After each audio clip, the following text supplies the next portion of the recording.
이스라엘 자손이 애굽 땅을 떠난 지 3개월이 되던 날 그들이 시내 광야에 이르니라. 그들이 르비딤을 떠나 시내 광야에 이르러 그 광야에 장막을 치되 이스라엘이 거기 산 앞에 장막을 치니라. 모세가 하나님 앞에 올라가니 여호와께서 산에서 그를 불러 말씀하시되 너는 이같이 야곱의 집에 말하고 이스라엘 자손들에게 말하라. 내가 애굽 사람에게 어떻게 행하였음과 내가 어떻게 독수리 날개로 너희를 업어 내게로 인도하였음을 너희가 보았느니라. 세계가 다 내게 속하였나니 너희가 내 말을 잘 듣고 내 언약을 지키면 너희는 모든 민족 중에서 내 소유가 되겠고 너희가 내게 대하여 제사장 나라가 되며 거룩한 백성이 되리라. 너는 이 말을 이스라엘 자손에게 전할지니라. 우리는 아무하고나 약속을 하지 않습니다. 우리 삶의 현장에서 약속을 한다는 것은 어떤 특별한 의미를 가진 사람들, 특히 사랑하는 사람들과 약속을 하게 됩니다. 오늘 본문은 이스라엘 백성이 약속의 땅 가나안을 향해서 가는 과정에서 드디어 이제 르비딤을 떠나서 시내 광야에 도착을 하는데 그 시내 광야에서 하나님과 맺은 소위 시내산 언약이라는 것을 보여주는 대목이 오늘 우리가 나누어 읽은 대목입니다. 본문 1절은 이렇게 시작됩니다. 이스라엘 자손이 애굽 땅을 떠난 지 3개월이 되던 날 그들이 시내 광야에 이르렀느니라. 이렇게 말해요. 그러니까 이스라엘 백성이 애굽에서 탈출을 해서 지도자 모세를 따라서 떠난 지 3개월이 지난 시점이 된 겁니다. 홍해를 건너서 또 마라를, 엘림을, 르비딤을 이렇게 거쳐서 드디어 시내반도에 들어와서 시내반도 끝자락에 있는 시내산이 위치한 시내 광야에 도착을 한 거예요. 3개월 만에. 2절에 보면 그렇게 도착해서 시내산 앞에다가 장막을 쳤다라고 이렇게 기록하고 있습니다. 사실 출애굽하는 것부터 시작해서 3개월 만에 이 시내산 앞에 와서 장막을 치는 것까지 전부 다 하나님이 약속하신 거예요. 약속하신 거. 그 약속을 한번 우리가 점검을 보면 출애굽기 오늘 우리는 19장을 읽었지만 3장 12절에 보면 이렇게 약속을 하십니다. 하나님이 이르시되 내가 반드시 너와 함께 있으리라. 내가 그 백성을 애굽에서 인도하여 낸 후에 너희가 이 산에서 하나님을 섬기리니 이것이 내가 너를 보낸 증거니라. 딱 약속하신 대로 3개월 만에 지금 시내산 앞에 도착을 해서 장막을 친 거예요. 다 하나님의 모든 여정이 하나님의 약속이었던 거예요. 드디어 시내산 앞에 도착했습니다. 이 시점에서 이제 하나님께서는 이 자신의 백성들, 이스라엘 백성들에게 마침내 끝내 가야 될 그 궁극적인 목적지인 가나안 약속의 땅을 바라보면서 새로운 또 하나의 중요한 약속을 이곳에서 주십니다. 이 약속을 바라보면서 이 백성들이 힘든 광야의 여정이지만 광야의 행군을 잘 완주를 해서 가나안 땅까지 들어갈 것을 기대하시는 거예요. 그래서 그것을 기대하시면서 새로운 약속을 주시는 거예요. 그런데 하나님께서는 지금도 오늘날도 시내산에서 이스라엘 백성에게 주셨던 약속과 같이 우리에게도 같은 약속을 주십니다. 우리가 그 약속의 말씀을 붙잡고 이 인생 순례의 길을, 천국 가는 이 순례의 길을 제발 중간에 포기하지 말고 넘어지지 말고 천국까지 끝까지 갈 것을 기대하시면서 약속의 말씀을 주고 계세요. 이 광야의 이스라엘 백성은 그 약속의 말씀을 가지고 가나안 땅까지 가야 되는 거고 우리는 이 약속을 붙들고 이 말씀 붙들고 천국까지 가야 되는 거예요. 그것이 하나님의 기대예요. 그래서 오늘 설교 제목도 뭡니까? 하나님이 기대하시는 모습을 보다. 광야 이스라엘 백성에게 기대하시는 것은 가나안 땅까지 포기하지 않고 가는 것. 오늘 우리에게 주신 기대하는 모습은 천국까지 포기하지 않고 이 인생의 광야길을 잘 가는 것. 우리에게 기대하시는 모습이에요. 그러면 우리가 하나님의 그 약속의 말씀을 받은 백성으로 살아가면서 기억해야 될 하나님의 기대, 그것을 좀 더 자세하게 우리가 구체적으로 오늘 이 말씀에서 살펴보려고 합니다. 먼저 시내산 언약의 내용을 보면 5절 6절에 그 말씀이 요약되어 나와 있는데 세계가 다 내게 속하였나니 너희가 내 말을 잘 듣고 내 언약을 지키면 너희는 모든 민족 중에서 내 소유가 되겠고 너희가 내게 대하여 제사장 나라가 되며 거룩한 백성이 되리라. 너는 이 말을 이스라엘 자손에게 전할지니라. 첫 번째 기대가 뭐냐면 여기는 세 가지가 있는데요. 이 약속에는 세 가지가 있는데 첫째가 내 소유가 되리라. 둘째가 제사장 나라가 되리라. 셋째가 거룩한 백성이 되리라. 이 모든 세 가지 약속의 핵심이 뭐냐? 제사장 나라예요. 이스라엘 백성이 제사장 나라가 되는 것을 기대하신 거예요. 제사장 나라가 되는 거예요. 여러분, 제사장이 뭐 하는 사람입니까? 구약에서 이스라엘 백성의 제사장이 뭐 하는 사람이죠? 다리 역할을 하는 사람이에요. 다리, 중재자 역할을 하는 사람이 제사장이에요. 이게 무슨 말이냐면 하나님과 사람 사이에서 또 사람과 사람 사이에서 다리 역할을 하는 사람이 제사장이에요. 그런데 이 시내산 언약의 핵심이 뭐냐? 이스라엘이 하나님께 선택된 민족으로, 나라로, 공동체로서 하나님과 사람 사이에 중재 역할을 하는 민족이다. 그리고 민족과 민족을 한 걸음 더 나가면 모든 민족과 하나님을 맺어주는 다리 역할을 하는 민족이 되어야 된다. 이것이 하나님의 기대인 거예요. 그것을 한 단어로 묶어서 말하자면 제사장 나라가 되어야 된다. 하나님과 사람과 사람을 연결해주는 제사장 나라가 되어야 된다. 이것이 구약에서, 이 시내산 언약에서 이스라엘 민족을 향한 하나님의 기대. 그럼 신약으로 넘어오면 이스라엘을 아니고 이스라엘 자리에 오늘날 모든 그리스도인들이 들어가요. 믿는 자가. 그리스도인, 즉 교회가 이제 제사장 역할을 해야 된다. 성도가 그리스도인의 모임인 교회가 제사장 역할을 해야 된다. 그래서 그것을 신학적으로 이름을 만들어서 이렇게 말합니다. 만인 제사장직이라고 표현해요. 만인 제사장. 모든 믿는 자가 다 제사장이다. 그 역할은 구약의 이스라엘 민족과 동일합니다. 하나님과 사람 사이에 다리 역할을 해야 되고 사람과 사람 사이에 다리 역할을 해야 돼요. 죄인으로 살던 우리가, 저와 여러분이 하나님의 그 은혜로 하나님 백성 된 것만 해도 너무너무 감사한데, 한량없는 은혜인데, 거기다가 더해서 이웃을 주님께로 인도하고 열방에 복음을 전하는 일까지도 우리에게 내가 너를 사용하겠다 해주신 거예요. 제사장으로 사용해 주세요. 이것이 제사장 나라의 사명이에요. 여러분, 구약에서 제사장이 된다는 것은 최고의 명예로움이었어요. 이렇게 표현해요. 히브리서 5장 4절에 보면 제사장직에 관해서 이렇게 표현한 게 있어요. 이 종귀는 아무도 스스로 취하지 못하고 오직 아론과 같이 하나님의 부르심을 받은 자라야 할 것이니라. 이렇게 제사장직에 대한 평가예요. 아무나 못해요. 스스로 할 수도 없어요. 레위 지파 아론처럼 하나님의 부르심, 선택받은 자라야 제사장을 할 수 있다. 그런데 오늘날 그리스도인들이 하나님께 제사장직을 받았어요. 저와 여러분들이 제사장직을 받았어요. 우리 대전장로교회가, 한국교회가 제사장직을 받았어요. 이거는 너무너무 귀한 은혜고 명예로움이고 축복이에요. 그 존귀한 직분을, 이스라엘에게 구약에 주셨던 직분을 오늘날 우리에게 주셨다. 여러분, 국회의원에 당선되면 막 눈물 흘리는 사람들이 있더라고. TV를 보면, 투표 끝나면. 그 사람들은 한 지역의 한 동네의 그냥 대표자일 뿐이에요. 그런데 우리는요, 그것과는 비교될 수가 없는 세상 모든 열방을 섬기는 제사장 직분의 명예를 우리가 받았어요. 그것도 누구로부터? 하나님으로부터. 여러분 어떠세요? 하나님의 제사장, 하나님의 특별한 보물이에요. 저와 여러분. 이 사실에 감동하십니까? 감격하십니까?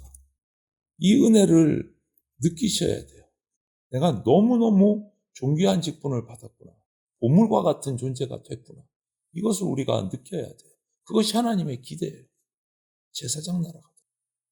두 번째 하나님의 기대는 우리를 그렇게 귀한 존재로 쓰시는데 쓰는 사람들에게 공통점이 있어요. 옛날부터 기독교 역사, 성경의 역사, 오늘날까지 그 역사를 보면 하나님이 제사장으로, 제사장 나라로 딱 택해서 쓰는 사람, 민족에게 공통점이 있는데 뭐냐면 훈련을 잘 통과해야 돼요. 하나님이 주시는 훈련을 잘 통과해요.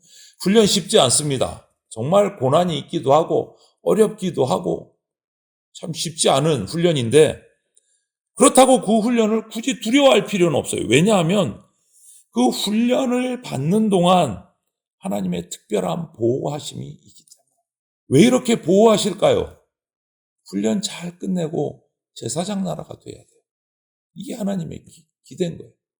우리의 특별한 보호하심이, 하나님의 보호하심이 있습니다.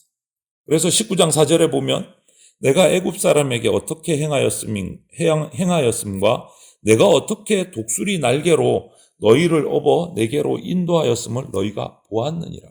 이 말씀이 뭡니까? 출애굽에서 시내 광야까지 지금 오는 동안 하나님이 자기 백성을 독수리 날개로 업어 나르듯이 보호하고 인도해 주셨다. 너희 한번 봐봐. 내가 그렇게 보호해 줬잖아. 여러분, 하나님의 기대는 그냥 억지로 하는 기대가 아니에요. 우리를 인도하시고 보호하심이 있습니다. 여러분 잘 아시잖아요. 많이 듣는 예화이기도 한데 독수리는 자기 새끼를 어떻게 훈련시킵니까? 새끼가 태어나서 조금 세월이 지나서 성년이 되면 이 부모 독수리가 그 둥지가 있는 절벽에서 새끼를 그냥 절벽으로 떨어뜨려 버려요. 밀어가지고. 나는 연습, 비행 연습을 시키려고 그 높은 데서. 그러면 죽기 싫으니까 날개짓을 합니다. 하다가 힘이 떨어지면 이제 그냥 떨어지는 거예요. 그것을 보고 있다가 날개짓이 멈추는 순간 부모 독수리는 쏜살같이 내려가서 다시 잡아다가 올립니다. 계속 반복을 해요. 그것을 떨어뜨리고 힘 빠지면 또 잡아 올리고. 왜 그럽니까? 새끼 죽이려고요? 아니죠. 강하게 훈련해서 이 훈련의 과정을 반복해서 새끼의 날개가 강해지고 드디어 홀로 훨훨 높은 하늘을 날 수 있게 만들려고 훈련시키는 거예요. 다시 이 말씀을 생각해 보십시오. 오늘 4절 말씀이요. 내가 어떻게 독수리 날개로 너희를 업어 내게로 인도하였으며. 또 신명기 32장 11절 12절을 보면 이런 말씀도 있습니다. 마치 독수리가 자기의 보금자리를 어지럽게 하며 자기 새끼 위에 너풀거리며 그의 날개를 펴서 새끼를 받으며 그의 날개 위에 그것을 엎는 것 같이 여호와께서 홀로 그를 인도하셨고 그와 함께한 다른 신이 없었도다. 우리를 훈련시키고 우리를 인도하시고 강하게 만드시는 분은 오직 하나님 한 분이십니다. 훈련시키시고 보호하시고. 왜 그렇습니까? 우리에 대한 기대가 크신 거예요. 너 나를 위해서 제사장 나라가 돼야 돼. 열방까지 가서 내 말을 전하고 나의 백성들을 찾아야 돼. 그 기대를 충족해 하시려고 훈련시키시고 보호하시는 거예요. 여러분, 그분이 바로 우리를 구원하신 하나님 아버지이십니다. 그 하나님이 함께 하시기 때문에 우리는 이 인생의 광야길을 두렵지 않게 이겨나갈 수 있는 겁니다. 하나님이 보호하신다는 그 믿음을 가지고 있기 때문에. 그리고 그분은 그런 우리를 영광스러운 당신의 제사장으로 쓰시기에 합당한 자로 훈련시키고 보호하시고 만들어 가시는 거예요. 그게 하나님 아버지의 기대예요. 그러면 우리는 그런 기대를 정말 가득 받는 저와 여러분은 어떻게 해야 될까? 제사장 나라가 제사장으로 살아가기 위해서. 하나님은 우리가 당신의 제사장 공동체로서 교회를 이루고 살아가는데 명예로운 그런 제사장으로 쓰임받도록 하기 위해서 딱 조건을 하나 얘기하세요. 그래서 이 시내산 언약을 조건부 언약이라고 말을 하는데 그 언약의 조건이 뭐냐? 구원받기 위한 필요한 조건이 뭐냐? 바로 시내산 꼭대기에서 뭐 주셨죠? 십계명, 율법을 주셨어요. 율법을 주신 이유는 뭡니까? 그냥 돌비 멋있게 새겼으니까 그냥 이렇게 장식용으로 가지고 다녀 이겁니까? 아니잖아요. 하나님 말씀에 대한 순종이 조건이에요. 하나님 말씀에 대한 순종. 모세는 시내산 꼭대기에 올라가서 율법을 두 돌비에 받아서 내려옵니다. 우여곡절이 있어서 처음 내려온 거 깨트리고 또 올라가서 또 두 번째 받아왔지만 언약을 받아가지고 왔어요. 이 율법은 여러분 잘 기억하십시오. 율법을 지켜야, 말씀을 지켜야 구원받는다. 아니에요. 절대로. 항상 말씀드리지만 그 순서 아닙니다. 율법 이전에 구원받은 백성들이 있습니다. 그러니까 율법을 지켜야 구원받는다가 아니에요. 바리새인들은 그 순서를 했기 때문에 하나님께, 예수님께 자꾸 회칠한 무덤이다. 비판을 받고 정죄를 받는 거예요. 구원을 받았기 때문에 말씀에 순종하는 거예요. 구원을 받았기 때문에. 순서가 절대 바뀌면 안 돼요, 여러분. 이미 구원을 체험했어요. 이미 출애굽, 율법을 받기 전에 이미 모세를 통해서 출애굽했어요. 구원받았어요, 이스라엘 백성은. 그리고 지금 3개월이나 시내산까지 온 거예요. 하나님이 주신 말씀 없었어요. 율법 없었어요. 율법을 받기 전에 벌써 구원받아서 3개월이나 이적을 경험하면서 시내산까지 지금 온 거예요. 시내 광야까지. 그리고 나서 율법을 주셨어요. 말씀을 주셨어요. 구원을 이미 체험한 백성이 하나님의 백성다운 백성이 되고 거룩한 백성이 되고 제사장나로 쓰임 받기 위해서 필요한 언약의 말씀을 주시는 겁니다. 5절 말씀을 다시 한번 보십시오. 세계가 다 내게 속하였나니 너희가 내 말을 잘 듣고 내 언약을 지키면 너희는 모든 민족 중에서 내 소유가 되겠고. 여러분, 하나님의 고귀한 존재로 저와 여러분이 쓰임받다가 하나님 앞에 자랑스럽게 하나님의 소유로 서시겠습니까? 아니면 하나님의 백성이면서도 쓰레기처럼 살다가 하나님 앞에 부끄러운 재판장 앞에 서겠습니다. 선택은 우리 몫입니다. 제사장 나라로 정말 보물 같은 존귀한 존재로 쓰임받는 인생을 사모한다면 저와 여러분들은 이제라도 주님의 말씀을 붙들고 순종하면서 살아야 됩니다. 그것이 우리가 말씀을, 율법을 지키면서 살아야 되는 이유예요. 우리가 구원받았기 때문에 말씀에 순종해야 되는 거예요. 구원받았기 때문에. 여러분, 어둠의 인생을 살았던 그 막달라 마리아를 생각해 보십시오. 악한 귀신 7이나 그 속에 들어가 가지고 그 여인의 인생을 쓰레기로 만들어 버렸잖아요.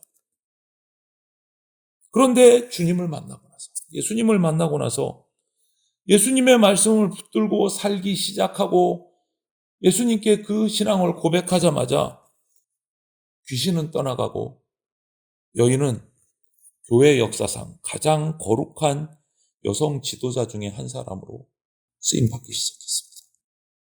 쓰레기 마리아가 보물 마리아가 된 거예요. 하나님의 보물이 된 거예요. 날마다 죽지 못해서 귀신에게 괴롭힘을 당하면서 죽지 못해서 살던 그 여인이 예수 그리스도의 부활의 증인으로 살아가게 된 거예요. 여러분, 또 한 사람 마태를 한번 생각해 보십시오. 로마에 고용된 세리였습니다. 민족을 등쳐먹고 살던 민족의 반역자였습니다. 그 세금을 가지고 뻥튀기를 해서 어려운 자신의 민족 이웃들을 더 어렵게 만든 돈에 사로잡힌 노예였어요. 정말 세속적인 사람이었어요.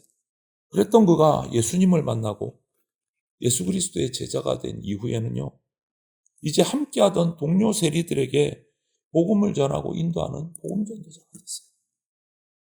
마태가 만난 예수님이 정녕 구약에서 예언했던 메시아, 구세주였던 거예요. 그는 이제 로마 정부 또 유대의 세관을 속이기 위해서 언제나 자기가 들어서 거짓 수치를 기록했던 그 펜을 들어서 이제는 거짓 장부를 기록하는 것이 아니고 복음서를 기록하기 시작합니다. 예수님께 들은 말씀, 예수님이 보여주셨던 행적들을 기록하기 시작합니다. 마침내 자신이 기록한 마태복음서를 마지막 지상 명령에 순종하기 위해서 그 마태복음 마지막에 예수님이 주셨던 땅끝까지 가서 복음 전하라. 그것을 자기가 스스로 적고 스스로 순종하기 위해서 교회의 다른 기록들, 역사의 기록들을 보면 아라비아와 에디오피아까지 나가서 복음을 전했다고 기록하고 있어요. 쓰레기 인생이 보물 인생이 된 거예요. 민족의 반역자가 세상을 변화시키는 복음 전도자가 된 겁니다. 하나님의 기대하는 모습을 보여준 거예요. 마리아도 그렇고 마태도 그렇고 이제 우리에게 그 하나님의 기대가 주어졌습니다. 뭐라고요? 제사장 나라가 되라. 어떻게 해요? 말씀을 순종함으로 하나님의 보호 인도하심을 확신하면서 말씀을 전하는 자가 되라. 그 모습을 보시기 원하는 겁니다. 여러분 어떻습니까? 이제 남은 인생이 우리가 얼마나 남았는지 아무도 모르지만 그 인생 우리가 어떻게 살아야 되겠습니까? 이 약속의 말씀을 붙들고 다시 인생 광야길로 우리는 담대하게 나가야 되겠습니다. 제사장 나라로 하나님의 보물 같은 존귀한 존재로 쓰임받는 인생을 저와 여러분이 정말 사모하신다면 이제부터라도 주의 말씀 단단하게 붙들고 그 말씀을 순종하고 그 말씀을 전하는 하나님의 기대에 부응하는 저와 여러분들의 삶이 되시기를 주님의 이름으로 축원을 드립니다. 아멘.